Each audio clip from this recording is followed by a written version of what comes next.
Hello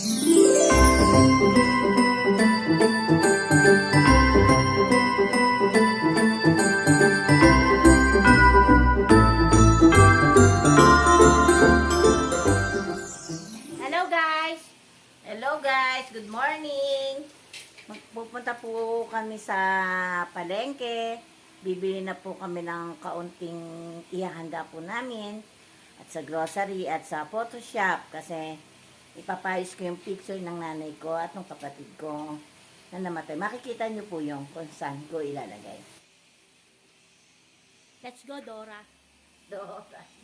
Dora, Dora.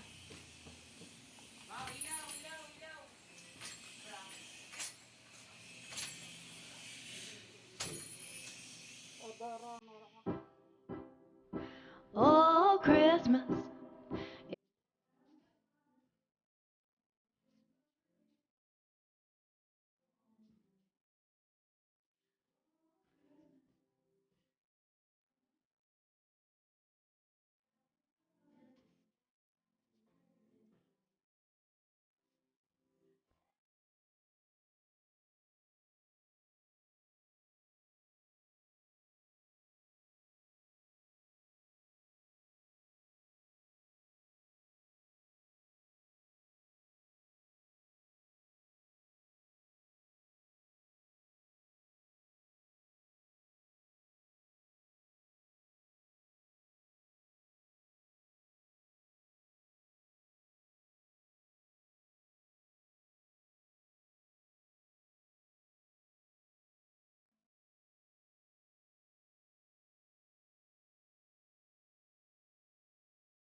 Hi mga ka-viewers! Naging masaya ang aking Christmas tree dahil akala ko yung mga fake na regalo ko lang ang nasa kailalim niya. Subalit nang nagbigay na ang LGU sa amin at local government, naging unti-unti na po silang naging masaya. Pati po yung regalo ng asawa ko sa opisina, dumating na. Kung napapansin niyo po, yung aking mga regalo ay naipon ko po ito noong 2019. Kasi 2020, nag-umpisa na pa akong namimili pa isa-isa tuwing may sobra akong budget. Iniipon ko po yun. Tapos, binibigyan ko na, iniisip ko kasi po yung aking mga apo para next celebration, hindi na ako ngarag mamili. Ibang hindi na ako pagod na pagod. At kung maitanong nyo naman, bakit ganyan ang aking mga pambalot? Recycle po yan. Dahil nga po nung pandemya, takot po akong lumabas. Kaya tinuruan ako ng aking mga anak na kung gusto kong kumain, magpapadeliver na lang po ako sa Grab. Kaya po ngayon, masayang-masaya po ako. Dahil kahit po paano, naging masaya ang aking Christmas tree. Kaya salamat po sa mga nagbigay. Naging masaya po ang aking Christmas. Sige po, salamat po. Sana po manood po kayo ng aking latest vlog. Sa hindi pa po nagsusubscribe, pwede na po mag-subscribe.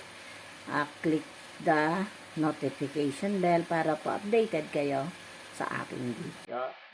Merry Christmas!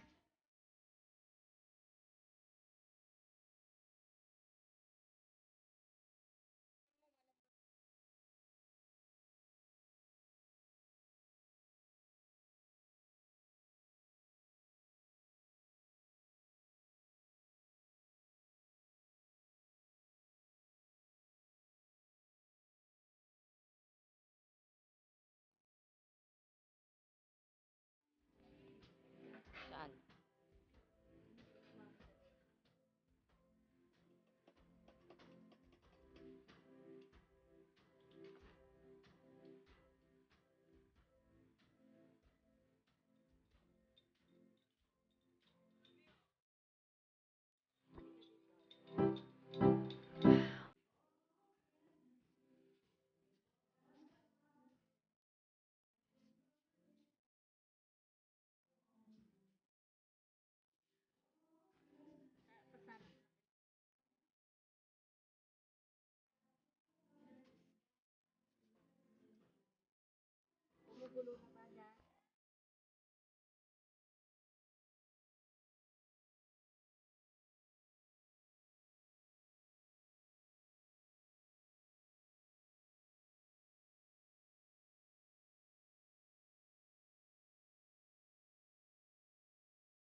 That's out on the street is that the season's complete when hearts are open.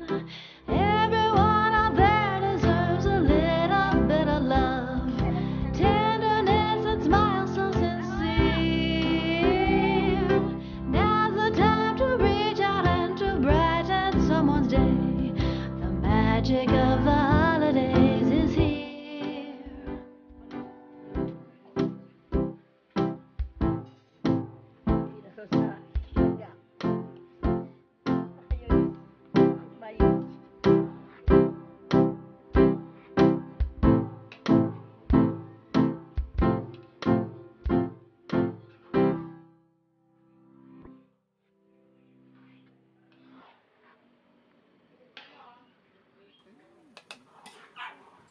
Hello guys! Hello mga ka-viewers!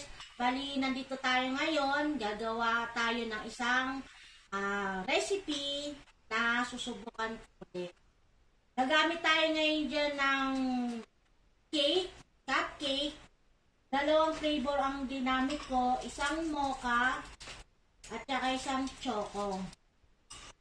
Kaya marami ang choco kasi ile-layer lang natin ang mocha. Ang pinakabida dito ay yung chocolate cake. Okay, samahan nyo ako magbukas at mag-slice ng ating cupcakes.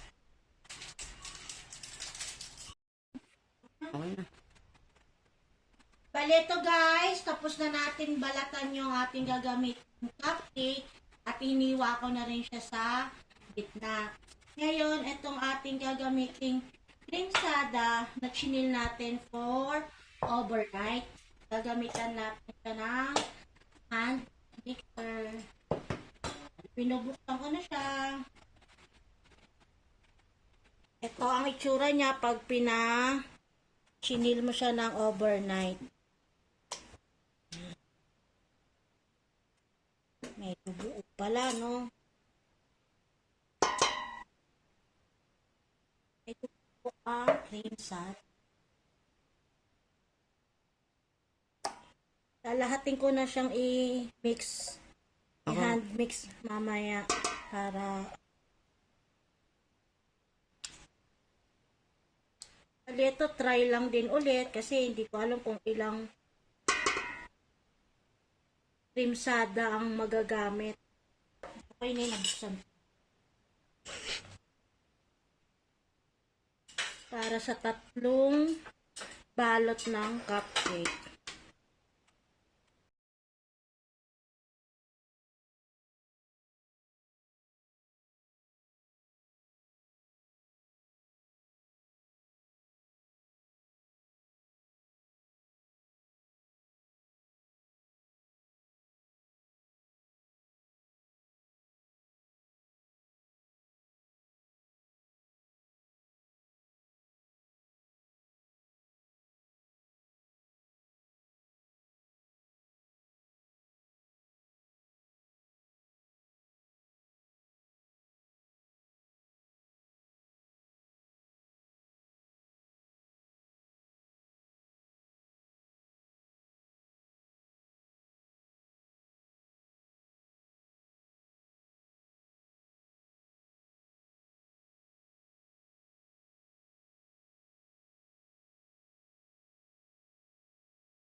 Ito na po ang final.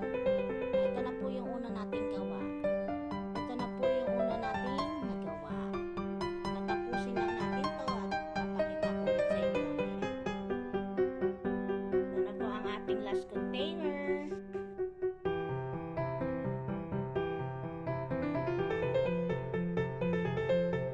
Ano yan? Para maka-layer up pa tayo.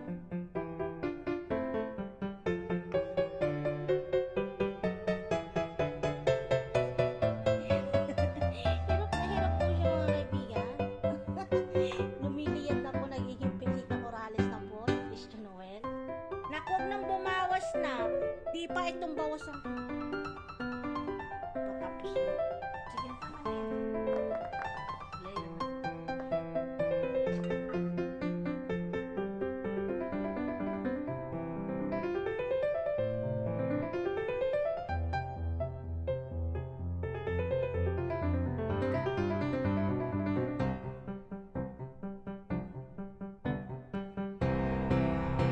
Trim na.